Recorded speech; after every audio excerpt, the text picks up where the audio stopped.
जय हिंद साथियों, जय श्री राम। बात शुरू करने से पहले एक रिक्वेस्ट और अनुरोध ये कि कई लोगों की शिकायतें थी कि उनको हमारा संवाद पहुंच नहीं पाता उन तक, तो सब्सक्राइब कर देंगे अगर आप, और बगल में एक बेल आइकॉन है उसको भी प्रेस कर देंगे तो हमारा संवाद आपको नियमित रूप से मिलता रहेगा। तो ये कर दीजिए, धन्यवाद। इसके बाद मैं आज बात करूंगा कश्मीर की।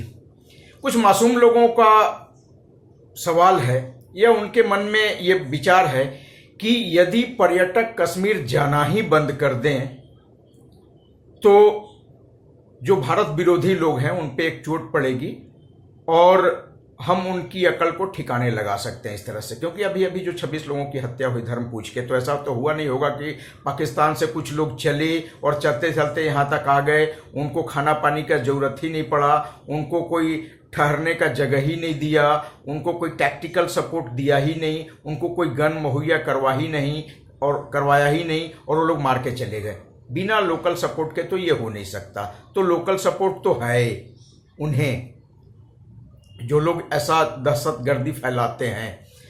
तो जो लोग तर्कों की बजाय भावनाओं से चलते हैं उनके लिए एक छोटा सा मैं आंकड़ा दे रहा हूं।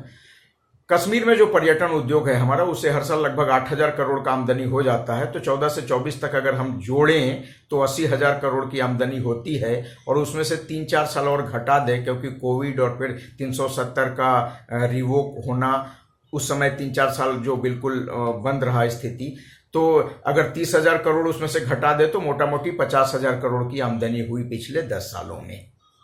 खर्चा कितना हुआ? खर्चा हुआ 6 लाख करोड़। तो 6 लाख करोड़ हम कहीं खर्चा करते हैं और 50,000 करोड़ की आमदनी होती है, तो उस उद्योग को हम देश हित का उद्योग नहीं बोलेंगे। खैर, आधारभूत संरचनाओं पे खर्चा होना चाहिए, उसके बारे में मुझे कोई शिकायत नहीं है सरकार से।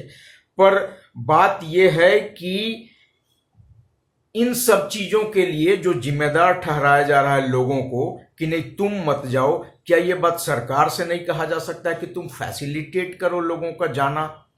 लोग जब जाएं वहां पे तो लोगों की सुरक्षा होनी चाहिए, दहशत में होने चाहिए, न कि आम आदमी, न कि पर्यटक। इसी तरह से बंगाल में क्या होना चाहिए? जब मुर्शिदाबाद का दंगा होता है, पिछली बार विधानसभा इलेक्शन के बाद जब इसी तरह से दंगा हुआ था, लोगों के घर जले थे, महिलाओं का बलात्कार हुआ था, लोगों को पलायन करना पड़ा था, तो कुछ प्रखर राष्ट्रवादी लोगों ने दोष दिया, नहीं हिंदू ही गलत है वहां के, उनको प्रतिकार करना नहीं आता, वो डरपोक हैं। वो डरपोक लोग आपको 14 MP दे देते हैं, वो डरपोक लोग आपको 6 दर्जन विधायक दे देते हैं और फिर भी वो डरपोक हैं, आपकी जिम्मेदारी कुछ नहीं। ऐसा क्या हो जाएगा बंगाल में जिस दिन आप सोचेंगे कि यहां पे राष्ट्रपति शासन लगना चाहिए? ये समझ में किसी के नहीं आया आज तक। कश्मीर का हालत मैं बात कर चुका हूं, बंगाल की ये हालत है। मणिपुर में समस्या है। मणिपुर में कुछ मिशनरीज हैं वहां पे और कुछ लोग म्यांमार से आ रहे हैं। तो मणिपुर के लिए म्यांमार जिम्मेदार है या मिशनरीज जिम्मेदार हैं जो वेस्टर्न कंट्रीज से आ रहे हैं? वेस्ट बंगाल के लिए बांग्लादेश जिम्मेदार है और कश्मीर के लिए पाकिस्तान जिम्मेदार है। तो सरकार की जिम्मेदारी कहीं नहीं। तो अगर कहीं नहीं तो फिर नागपुर कहाँ है? तो फिर गुना कहाँ है? तो फिर कानपुर कहाँ है? तो फिर बड़ोदरा कहाँ है? और यहां भी यही सब हो रहा है। तो कौन जिम्मेदार है उन शहरों में, उन राज्यों में? तो ये जो राष्ट्रवाद का उबाल है, ये I don't think it is doing any good to the country. जो गलत है उसको गलत कहना पड़ेगा। और ये राष्ट्रवाद का मतलब ये कतई नहीं होता कि हम सरकार द्वारा हो रही गलतियों को नजरअंदाज कर दें। आप जिस किसी भी स्तर पे बता सकते हैं बताइए, विरोध कर सकते हैं विरोध करिए। इसका विरोध किया जाना चाहिए, इसका बहिष्कार किया जाना चाहिए।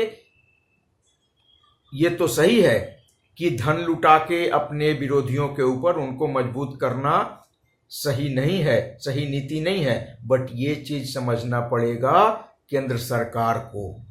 बस साथियों, मुझे ज्यादा कुछ नहीं कहना है इस पे। शुभ रात्रि, धन्यवाद, गुड नाइट, जय हिंद।